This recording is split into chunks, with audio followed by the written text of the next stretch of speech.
কিন্তু সকলের কাছে হাত জোর অনুরোধ। হাত জোর বোঝেন তো? হাত জোর অনুরোধ যতক্ষণ শুনবো, যতটুকু শুনবো, পরিপূর্ণ মনোযোগ দিয়ে শুনবো। দ্বিতীয় অনুরোধ হলো পরিবেশটাকে বিলকুল নীরব নিঝুম রাখবো। কেননা এই দুটার উপরই নির্ভর করে, এই দুটা হুকুম মানার উপরে নির্ভর করে যে আজকে এই মাহফিলে আল্লাহর পক্ষ থেকে কতটুকু রহমত বর্ষিত হবে। কেননা কোরআন বলে, ইদা কুরিয়াল কুরআন ফাসতামিউ লাহু ওয়া আনসিতু লাআল্লাকুম তুরহামুন। রহমত কিন্তু নির্ভর করবে আমাদের শোনা এবং পরিবেশের উপরে। বিদায় পরিবেশটা যেন নীরব নিঝুম থাকে আর আমাদের মনোযোগের মাত্রা বিলকুল পরিপূর্ণ থাকে, তাইলেই কিন্তু আয়োজনটা সফল হবে।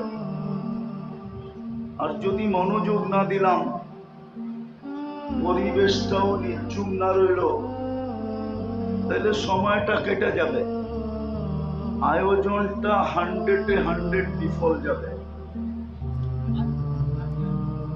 কেননা আল্লাহর হুকুম যদি না মানলাম, আল্লাহর হুকুমই যদি না মানলাম, তাহলে কিন্তু আল্লাহর পক্ষ থেকে আমরা প্রাপ্যের যোগ্য হব না। এই জন্য আমার কথা এখনো শুরু হয় নাই। এই জন্য সবার কাছে আবারও হাত জোর অনুরোধ। আবার আমার কথাই কিন্তু শুরু হবে না। মনোযোগ দিলে বুঝে আসবে, নাইলে বুঝে আসবে না। আর বিশ্বাস করি যদি মনোযোগী হই, তাহলে আল্লাহর রহমতের বদৌলতে, কেননা পরশ পাথরের ছোঁয়া বলে একবার লোহায় লাগলেই শোনা হয়, এটা যদি সত্য হয়, তাহলে আল্লাহর রহমতের ছোঁয়া লাগলেও আমরা আজকে এখান থেকে স্বর্ণ হয়ে উঠব। যদি রহমতের ছোঁয়া না লাগলো, তাহলে যেমনটা তেমনই থেকে যাব। কিন্তু আর যেমনটা তেমন থেকে যদি চলে গেলাম, তাইলে কিন্তু মূল্যায়িত হব না, দামি হব না। দামি আল্লাহ আমাদেরকে দামি বানাইতে চান। সারা দুনিয়ার মানুষকে বানাইতে চান আর না চান, যাকে মুসলমানের ঘরে জন্ম দিয়েছেন তাকে আল্লাহ দামি বানাইতে চান। দামি বানাইতে যদি না চাইতেন, আবার এটাও বলা যায় কেমন দামি। মানুষ দুনিয়ার সবচেয়ে দামি হীরা, এটাকেও কাগজ দিয়া কিনে। কাগজ দিয়া, কাগজ চিনেন কি? টাকা। দুনিয়ার সব কারেন্সি কাগজ দিয়া তৈরি। দুনিয়ার যত দামি জিনিস হোক, দুনিয়াতে নাকি হীরা সবচেয়ে দামি, স্বর্ণের চেয়েও দামি। স্বর্ণ হয় বড়ি হিসাবে, আর হীরা হয় ক্রেট হিসাবে। তো হীরাও মানুষ কিনে কাগজ দিয়া। আর আমরা যদি দামি হব, তো আল্লাহ আমাদেরকে কিনবেন জান্নাত দিয়া। জান্নাত এটা আল্লাহর ঘোষণা। আল্লাহ ঘোষণা দিছেন, ইন্নাল্লাহ আশতারা। আল্লাহ বলে আমি টেন্ডার ড্র করছি। আর আল্লাহর সাথে কে টেন্ডার? আল্লাহর সাথে টেন্ডার দিবে কে? আল্লাহ তো আল্লাহই, ঠিক না? প্রথম টেন্ডার ড্রপ করছেন আল্লাহ, ইন্নাল্লাহ আশতারা। আল্লাহ বলে আমি কিনতে চাই।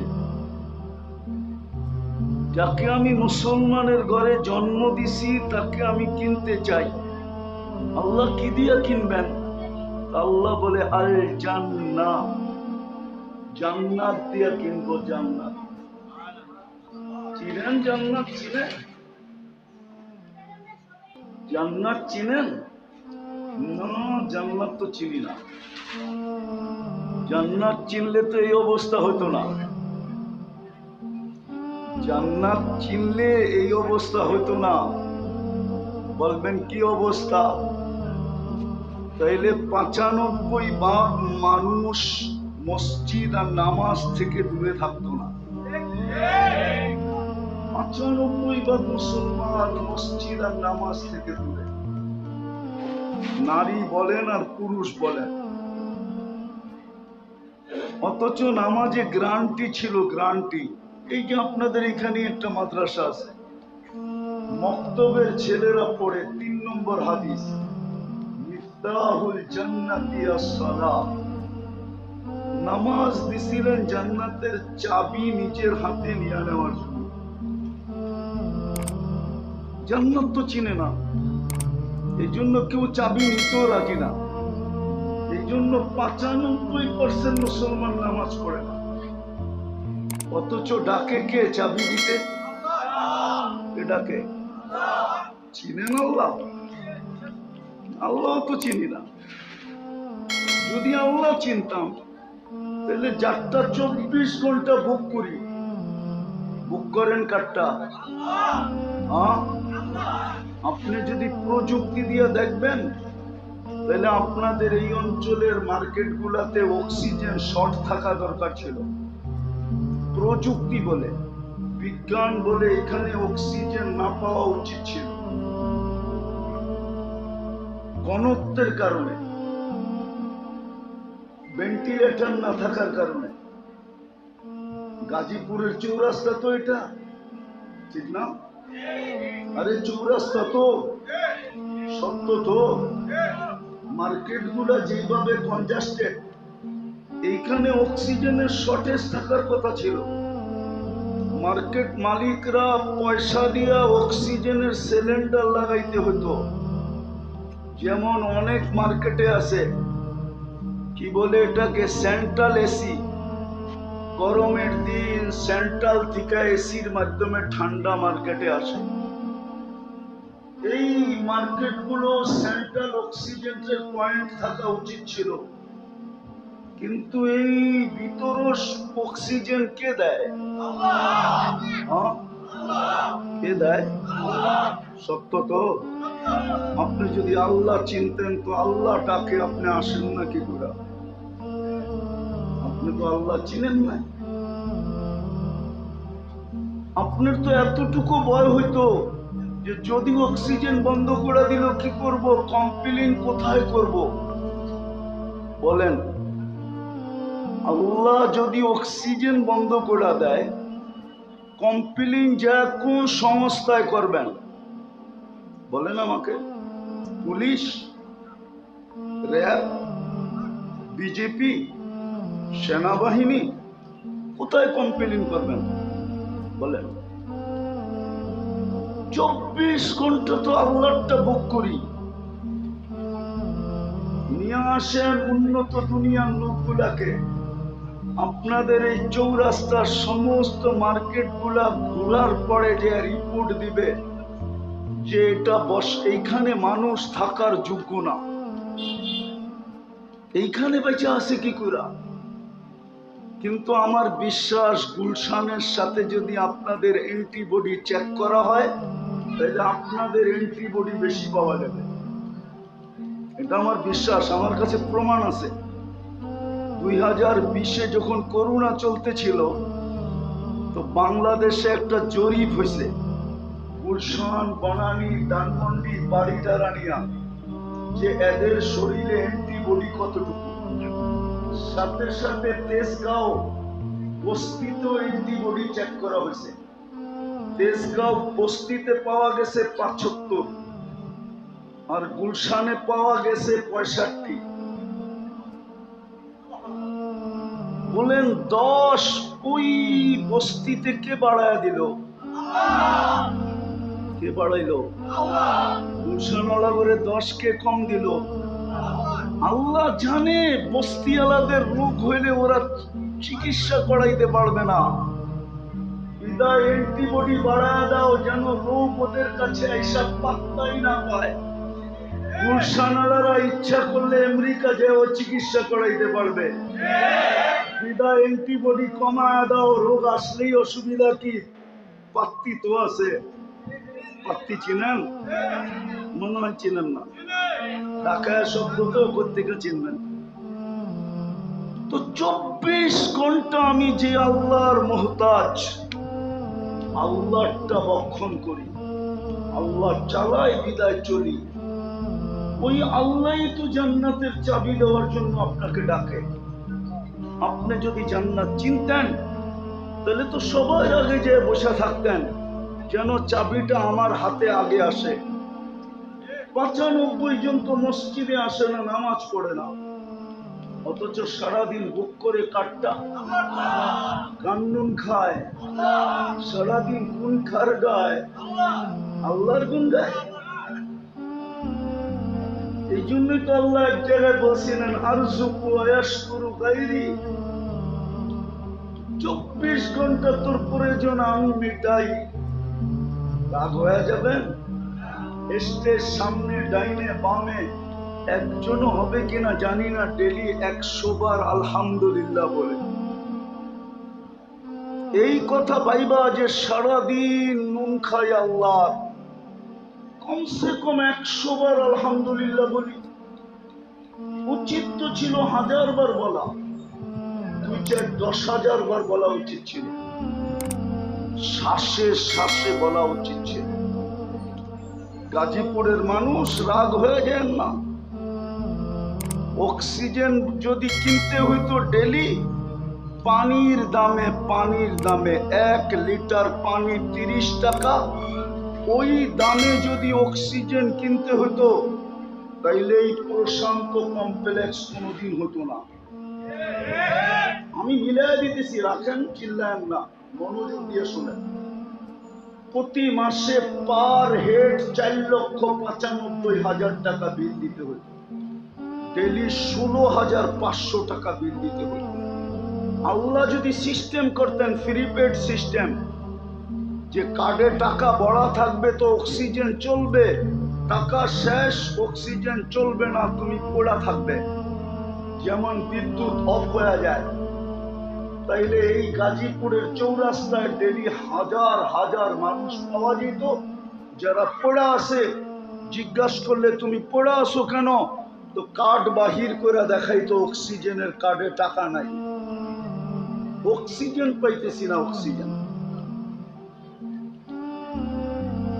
চাবি দিতে তো ডাকে ডেলি 5 বার তো ডাকে। জান্নাত তো চিনি না, যদি চিনতাম হায় হায় হায় তাহলে তো সবার আগে যে কাতারে বসে থাকতাম, সিরিয়াল। হায় এক দোয়াই কাপড় শেষ, ঠিক না? মনে হয় বোঝেন নাই, জাকাতের কাপড় কিন্তু 1 দোয়াই শেষ, ঠিক না? সত্য তো? হ্যাঁ, আরে আরে আরে ভালো মতের আওয়াজ না।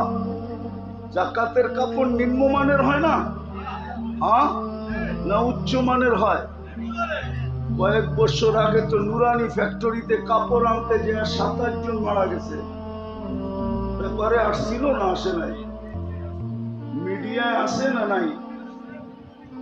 সামান্য দুনিয়ার একটা কাপড় আনার জন্য 27 জন জান দিছে। আজ পর্যন্ত মসজিদের প্রথম কাতারের জন্য কয়জন জান দিছে?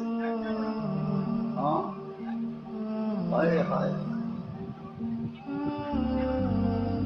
হায় হায়, টেলি ডাকেন কয়বার? কি দেওয়ার জন্য ডাকে? জান্নাতের চাবি, চাবি না শুধু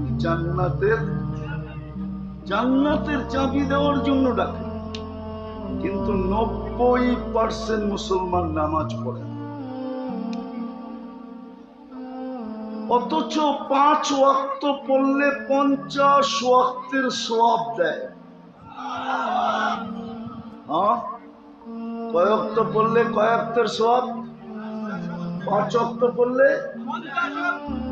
একা পড়লে, জামাতে না। জামাতে 5 ওয়াক্ত পড়লে 1350 ওয়াক্তের সওয়াব দেয়।